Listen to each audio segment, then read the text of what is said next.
يا نور الهلال أقبل تعال، الشوق طال والقلب سما نحو السماء مترنما. لا تنقضي أنت للروح دواء.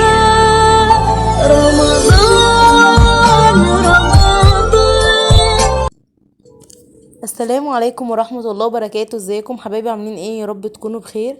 جايلكم النهاردة بفيديو جديد، يا رب يعجبكم ان شاء الله وينور رضاكم.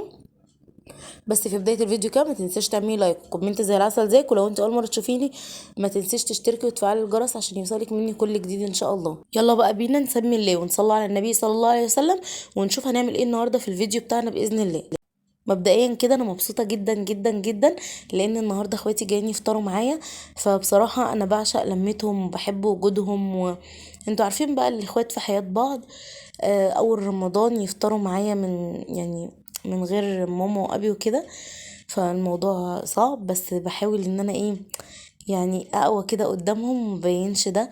وكمان وجودهم كان مهون عليا، بس في نفس الوقت مش قادره انسى ان اليوم ده كان هو بيبقى موجود معايا بكل تفاصيله. كانت حاجات كتير قوي بيعملها، يجي يصلي ويقرأ لي قرآن. كان وجوده كده ليه معنى وليه روح تانية خالص.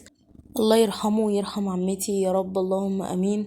ويرحم جميع موتى المسلمين، اللهم امين. بس بقى طبعا مش عايزه ادخلكم بقى في مود الدراما شويه كده، فتعالوا نركز النهارده بقى في العزومه بتاعتنا وفي لمه اخواتي. عايزه اقول لكم كنت بعمل الاكل بحب جدا، وكنت واقفه بقى مبسوطه بقى في المطبخ وكده. مبدئيا كده الطاجنين اللي انتوا شفتوهم دول، بصوا بقى كانوا كيوت خالص كده وعسل.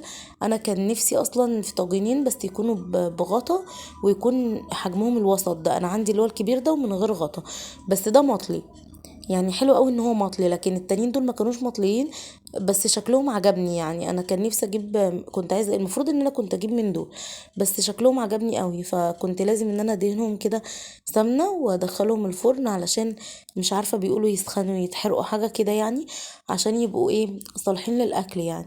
فاول حاجه عملتها دهنتهم سمنه ودخلتهم فرن سخن جدا لحد ما يعني السمنه دي تنشف خالص كده وريحتها تطلع، وبعدين اطلع الطواجن بقى تبرد معايا وابتدي اعمل فيها اكل عادي. مبدئيا كده انا كنت عامله معاكم الفراخ دي في فيديو التفريزات لرمضان. عايزه اقول لكم الفراخ دي ريحتني جدا جدا باني مجهزاها يعني، وعملت بقى كذا كذا طريقه بيها.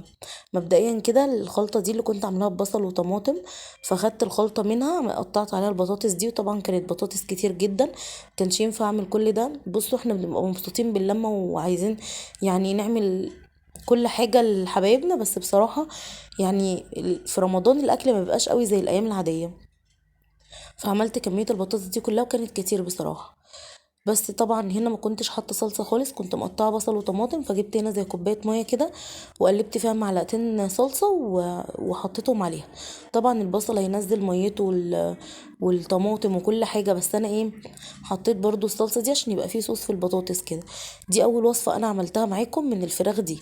طبعا الفراخ دي هحطها في الفرن، فمش هينفع ان انا احطها بالشكل ده، يعني هتنشف معايا لانها ملهاش غطا او مش في حله على النار، مش في النار يعني منها للطاجن على طول، لان ده مش هينفع يتحط على النار لانه مش بورسلين، ده طاجن فخار عادي.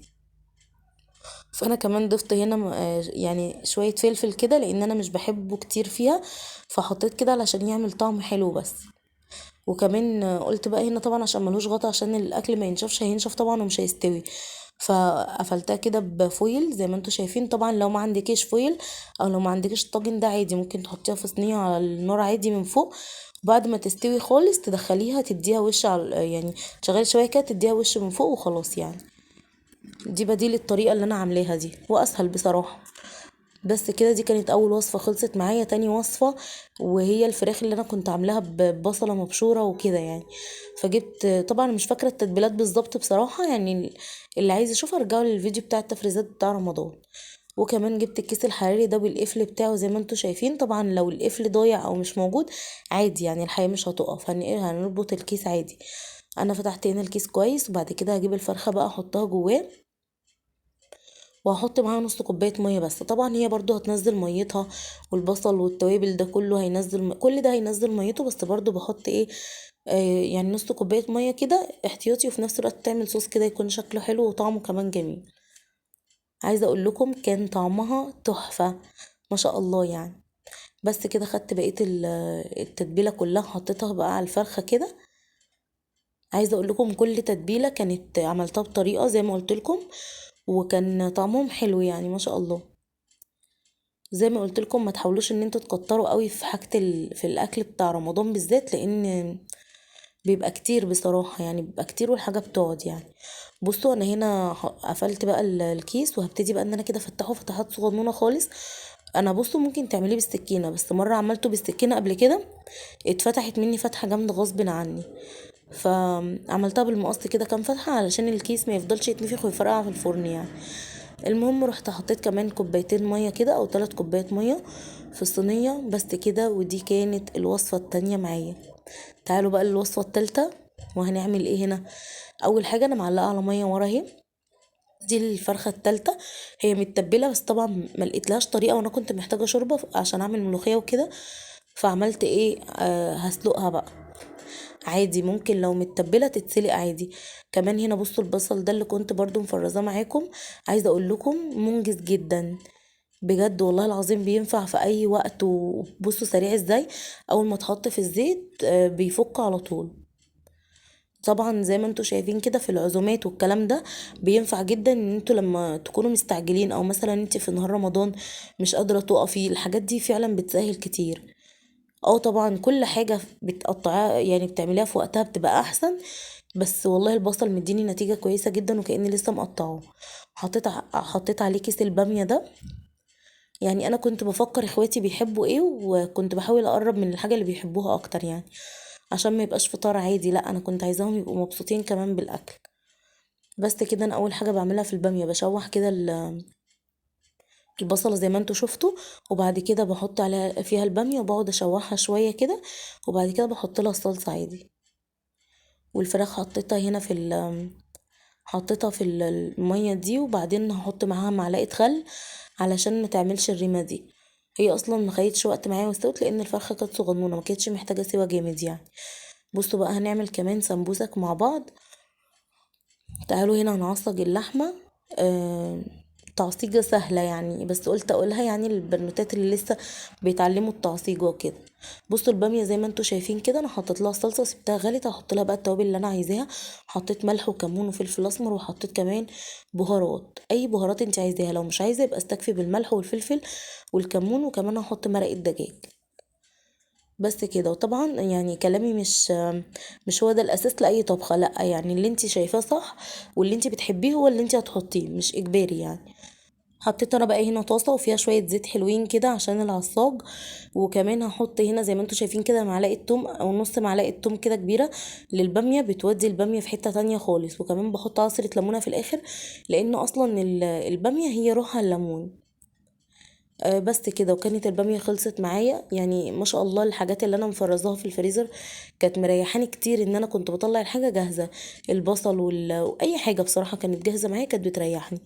تعالوا بقى نشوف العصاجة هنعمله ازاي. انا هنا يعني عملت بصلتين كده وسط، اللي هم يجيلهم مثلا تقريبا ربع كيلو بصل، وحطيت معاهم رشة فلفل اسمر كده، وخليتها لحد ما دبلت، وحطيت فيها اللحمة. الطريقة دي تعملها بأي كمية انت عايزاها، ربع نص. وبتنفع جدا برضو حتى لو عملت كيلو وشلتيه في الفريزر، بينفع في اي وقت ان انت تطلعي العصاق كده لسمبوسك، لبشاميل، لجلاش، لاي حاجه من الحاجات دي.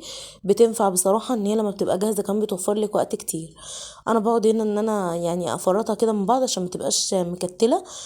ولحد ما تغير لونها هبتدي ان انا اتبلها واسيبها بقى ايه تستوي كده مع نفسها. هقول لكم كمان هنضيف عليها ايه دلوقتي. طبعا التوابل اللي انت عايزه تحطيها، وكنت ممكن تضيفي كمان في البصل ورق لورا او عيدان قرفه اللي انت عايزاه يعني.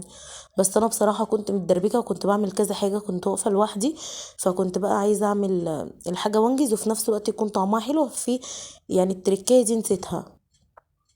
او مش نسيتها يعني، كسلت بقى ادور على الورق اللي ورا شايلاه فين، ولسه بقى ما ظبطتش المطبخ وكده.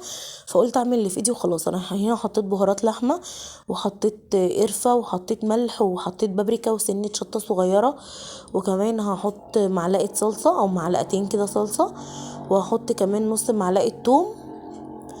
وهقول لكم دلوقتي، انا بنسى اصلا يعني، انا نسيت انا بعمل ايه، بفتكر معاكم تقريبا بس كده. واحط كمان ربع كوبايه ميه صغيره خالص، واسيب بقى اللحمه لحد ما تتشرب الربع كوبايه الميه اللي انا هحطها دي، يبقى كده استوت معايا، وهطفي عليها وخلاص. طبعا اللحمه المفرومه اساسا ما بتاخدش وقت في السوا يعني، هو العصاج معروف انه ما بياخدش وقت في السوا، بس طبعا بنسيبها وقت كده بسيط لحد ما تستوي وتظبط معايا. بصوا بقى، معلقه الصلصه غيرت لونها كده وخلت شكلها حلو قوي.